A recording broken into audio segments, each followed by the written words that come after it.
Halo semua.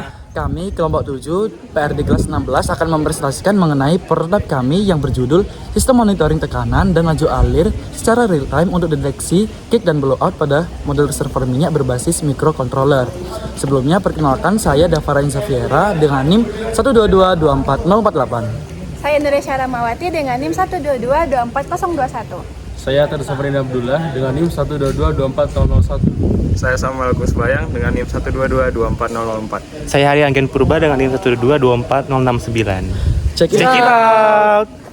Halo semua, baiklah di sini saya akan menjelaskan apa yang melatar belakangi dari dipilihnya prototipe ini. Seperti yang teman-teman ketahui bahwa kick tersebut adalah situasi yang berbahaya pada proses pengeboran minyak dan gas, di mana fluida dalam suatu formasi itu masuk kepada lubang bor. Nah, hal tersebut bisa terjadi karena tekanan formasi itu lebih tinggi daripada tekanan lumpur pengeboran di dalam reservoir minyak yang mana seharusnya ia menahan tekanan tersebut.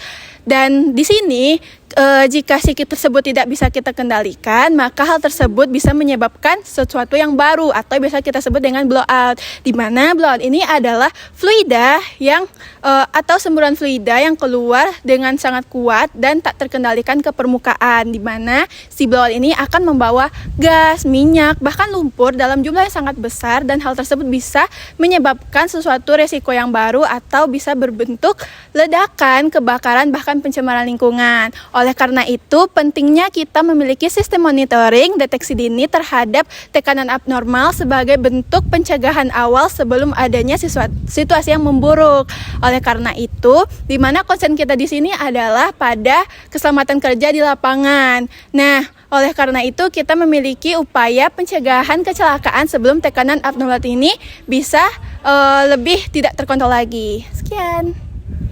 Oke, sekarang kita masuk kepada latar belakang dari microcontroller sendiri. Seperti yang teman-teman ketahui, microcontroller ini bisa menjadi solusi penting untuk sistem monitoring di industri migas, di mana nantinya dengan sensor tekanan dan aliran fluida akan dihubungkan melalui microcontroller sendiri yang nantinya akan menghasilkan data real time yang akan kita manfaatkan untuk deteksi dini terhadap potensi kick maupun blowout.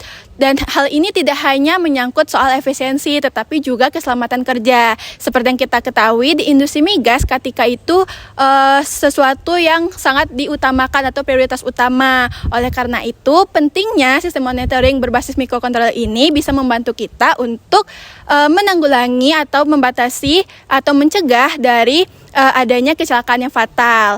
Nah, dari latar belakang yang kami memiliki identifikasi masalah atau pertanyaan-pertanyaan seperti bagaimana kami merancang prototipe reservoir minyak ini berbasis microcontroller, selanjutnya bagaimana kita menghubungkannya dengan model reservoir, dan terakhir bagaimana alat ini benar-benar berguna pada K3 di industri migas. Sekian. Nah, sekarang saya akan membahas tentang komponen apa aja yang ada di sistem kami. Nah, pertama itu adalah saluran masuk warna hijau ini. Nah, ini ya sesuai namanya untuk saluran masuk. Kemudian yang warna kuning ini adalah pompa berkekuatan 12 volt. Kemudian di sini ada pressure transmitter, gunanya untuk membaca data pressure. Kemudian ada sensor laju air atau laju minyak. Kemudian di sini juga ada selangnya itu menuju kembali ke galon supaya sebagai seperti loop gitu. Oke, di sini juga ada adaptor. Di sini adaptor ini gunanya untuk memanipulasi kekuatan dari si pompanya. Nah, kemudian di sini juga ada Arduino Nano. Di sini adalah yang menjadi otak dari sistem kami. Kemudian di sini juga ada laptop. Nah, di sini gunanya laptop adalah untuk menganalisis data yang sudah diambil dari pressure transmitter dan juga laju air. Nah, sekarang ke bagian RAB. Saya akan menyebutkan beberapa barang yang kami beli. Nah, yang pertama adalah pompa. Pompa kita beli dengan harga 70.000. Kemudian pressure transmitter dengan harga 177.000. Kemudian sensor laju air dengan harga 25.000. Nah, dan beberapa bahan dan alat lainnya. Dan dengan total 498.000. Selanjutnya saya akan menjelaskan mengenai alur kerja dari prototipe kami. Yang pertama, prototipe akan diletakkan di atas oil chamber. Dalam hal ini kami menggunakan wadah yang berisikan fluida, yaitu minyak. Selanjutnya, pompa akan dihidupkan dengan bantuan yaitu adaptor voltage. Kenapa menggunakan adaptor voltage? Karena untuk mengatur kecepatan alir fluida. Setelah pompa hidup, maka fluida akan terangkat dan sensor tekanan akan mulai merekam data tekanan fluida, yaitu minyak. Kemudian selanjutnya akan naik ke atas dan sensor laju alir akan merekam data laju alir fluida.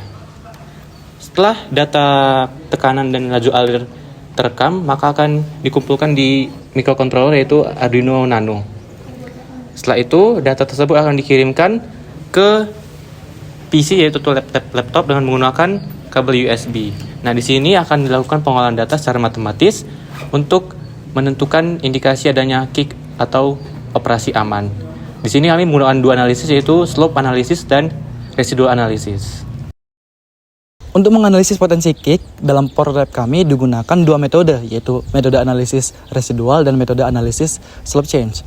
Yang pertama saya akan membahas mengenai metode analisis residual. Digunakan persamaan Vogel, yaitu persamaan yang menjelaskan mengenai hubungan antara tekanan dan laju alir suatu minyak dalam suatu sumuran produksi. Namun terdapat beberapa penyesuaian dengan prototipe kami, sehingga digunakanlah pendekatan polinomial kuadratik. Seperti yang diformulasikan demikian, terlihat bahwa terdapat koefisien A, B, dan C yang perlu diketahui nilainya. Untuk mengetahui nilai tersebut, kami menggunakan pendekatan yaitu robust regression. Dengan cara, kami pertama-tama menginisialisasi tentang komponen matematis. Setelahnya, akan digunakan fitur regression pada Microsoft Excel. Setelah nilai koefisien A, B, dan C telah ditentukan, maka dapat dihitung pula nilai key theoretical melalui persamaan tersebut. Selanjutnya akan dihitung nilai residual seperti tujuan pertamanya, yaitu key measured dikurangi key theoretical atau selisih antara keduanya.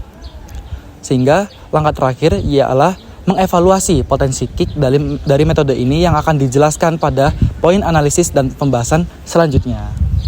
Metode yang kedua ialah metode analisis slope change. Di sini kami menggunakan pendekatan median absolute deviation. Mengapa demikian? Karena pendekatan MAD ini tahan terhadap outlier dan data yang abnormal, sehingga kami dapat mengidentifikasi potensi kick dengan secara akurat dan lebih baik.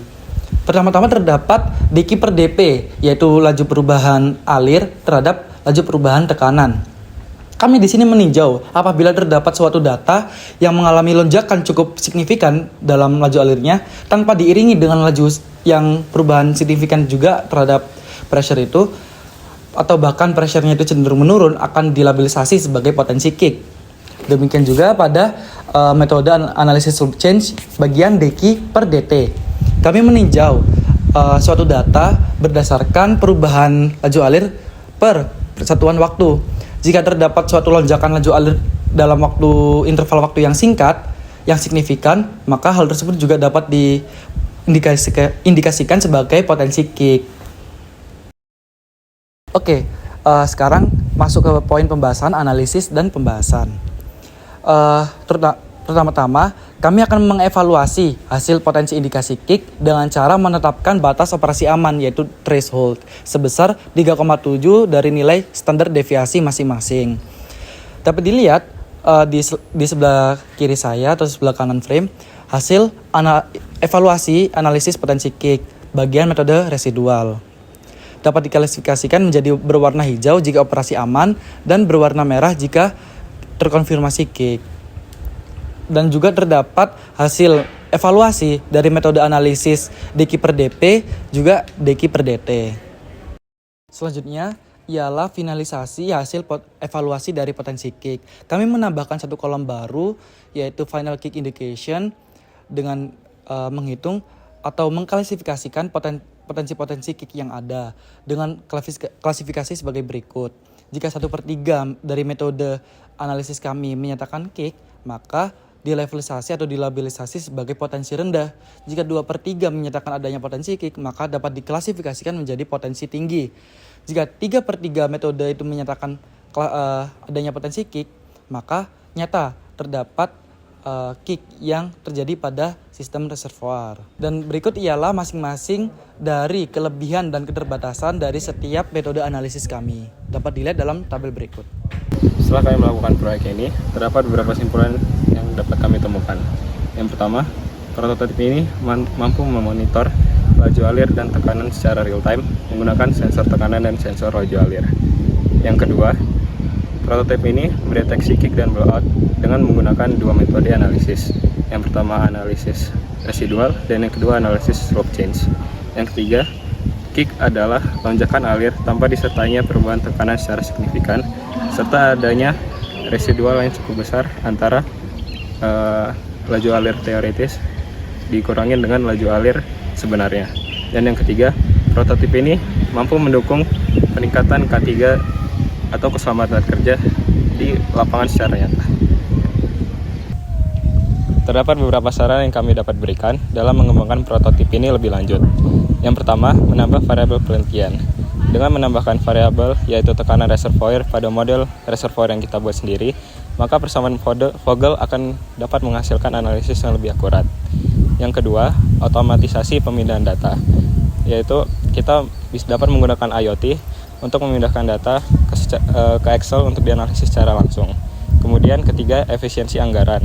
Efisiensi anggaran dengan menggunakan alternatif lain dalam bahan-bahan dan komponen yang digunakan, sehingga memangkas biaya total secara signifikan. Dan yang keempat, menggunakan machine learning dalam mengolah data. Menggunakan machine learning lainnya dalam mengolah data dapat menghasilkan data yang lebih akurat dan mendekati dengan kondisi nyata secara real time di lapangan.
Beda banget ini, banyak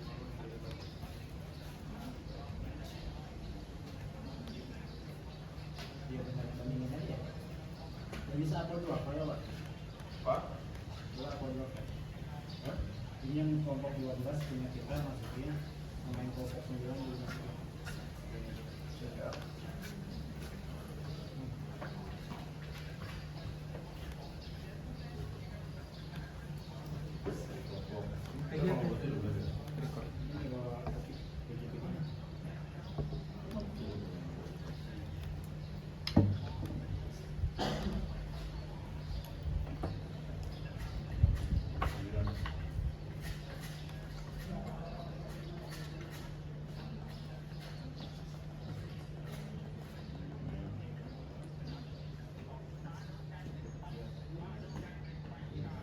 Udah.